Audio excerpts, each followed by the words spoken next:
The Arizona Cardinals losing to the Seattle Seahawks in Week 12 and losing the lead in the division. A lot of Arizona Cardinal fans out there right now saying the same tune, the same old Cardinals. Is it time to hit the panic button? Let me break it down to you and explain why it's not all doom and gloom. Let's get started.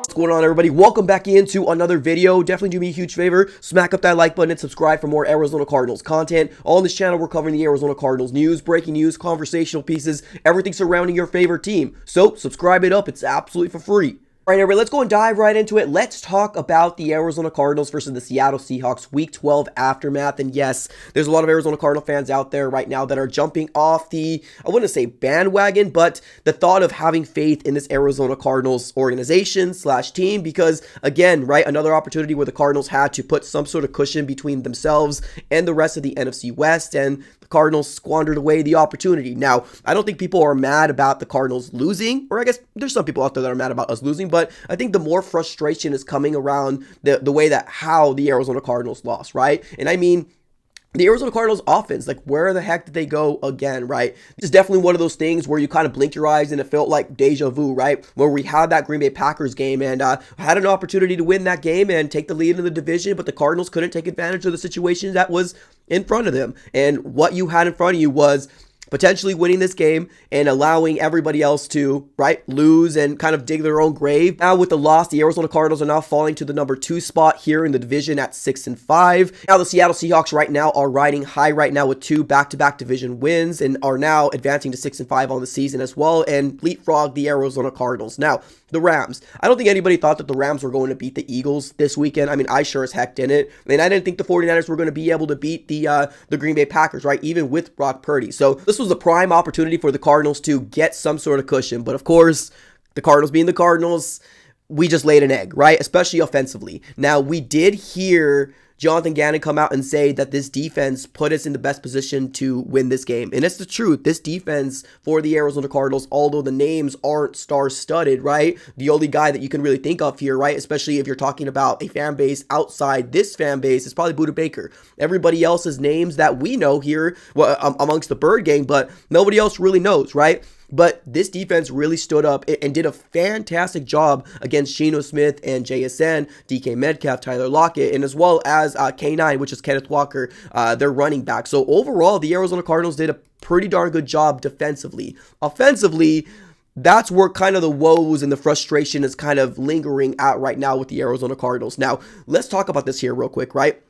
Did the Arizona Cardinals defense put us in a position to win this game? Absolutely. Absolutely. We were harassing Geno Smith to the fact that we had, over 3 sacks in this game. There was definitely crucial momentum things that happened in this game, like Garrett Williams' interception. Every chance that the Arizona Cardinals defense gave to this offense on a silver platter, the Arizona Cardinals offense found some sort of way to just squander the opportunity, whether it was a 3 and out or a potential turnover here. So it was just one of those things that the Arizona Cardinals offense couldn't get out of their own head. Now, what was the game plan, right? Because we heard Jonathan Gannon said that this game's on him, right? Like the game plan coming into this game, they should have adjusted. And that's probably the case. Now, what was the Cardinals game plan? Was it going to be run the ball down their throats, keep the game short in front of them, right? Is that what it was? Especially because it was going to be a very, very rainy type of game. Maybe that might have been the game plan, but I feel like when the Cardinals realized that James Conner wasn't able to do very much because he ended up this game with 7 carries, 8 yards, right? Our best rushing weapon was Trey Benson with 4 carries, 18 yards, and that's not even saying a lot, right?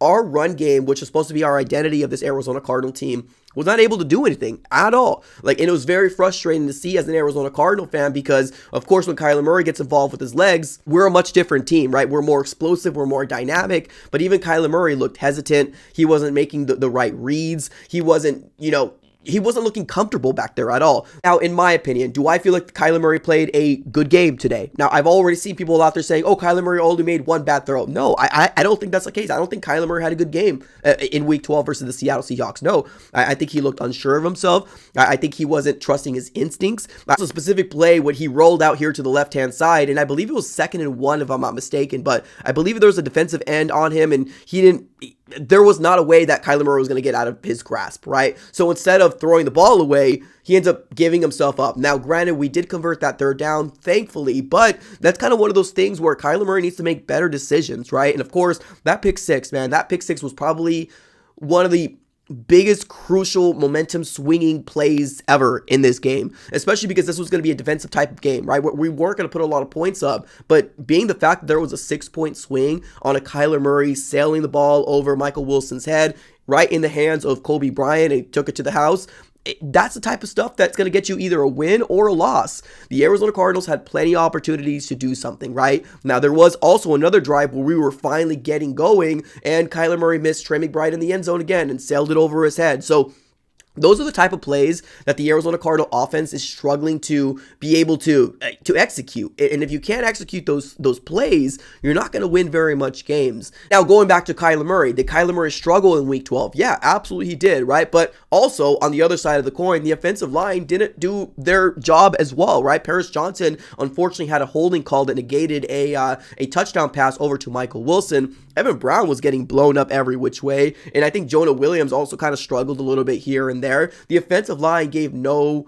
time for Kyler Murray to breathe, right? And it almost kind of seemed like that set the tone, right? For the more physical team on the trenches, and that absolutely showed that really got the confidence broken here from Kyler Murray. Decision making wasn't on par, definitely seemed a little skittish, definitely didn't want to take a lot of shots downfield, especially when it came down to that last drive where Kyler Murray was just dinking and dunking, right? Trey McBride, James Conner, Trey McBride, James Conner, right? But let's call it like it is. Like, that defense was playing soft. They were playing a prevent defense, right, where they weren't going to allow you a touchdown, but you could take anything you want underneath, right? So the Arizona Cardinals offense really made it apparent that it didn't really seem like they were trying to win. Well, I guess they probably were trying to win. Now, unfortunately, Chad Ryland ended up trying to do that last kick, that last field goal, and it didn't work out for us. So could have been a different situation if we nailed that kick and then maybe we could have recovered an onside kick. Yes, potentially, but we had so many opportunities in this game. So many opportunities in this game for this defense, and I'm talking about the Arizona Cardinals defense, that gave the opportunity to our offense to win the game for us, and they just couldn't get it done. More frustrating part that I feel as an Arizona Cardinal fan is the way we lost, right? I was hoping that we're not going to be seeing these type of offensive woes anymore, right? This inconsistency of what this offense could potentially be. We've seen Michael Wilson make a great catch, right? Almost kind of seemed a little Larry Fitzgerald-esque. It was absolutely an amazing catch, right? And we also saw Trey McBride where this man was getting open every which way. Like, they did not know what to do with Trey McBride. This guy was constantly a threat here on our offensive side of the ball, but it's kind of one of those things where Kyler Murray seems to be on one guy, like focus on one guy. That was the tribute of what happened in this game, right? Now, Kyler Murray did also throw another ball here, an anticipation throw over to Marvin Harrison Jr., turned around in a split second, made that catch, right? So we just got to give the opportunity. Now, I did also hear the broadcasters out there saying that the Cardinals need to let it rip. Like,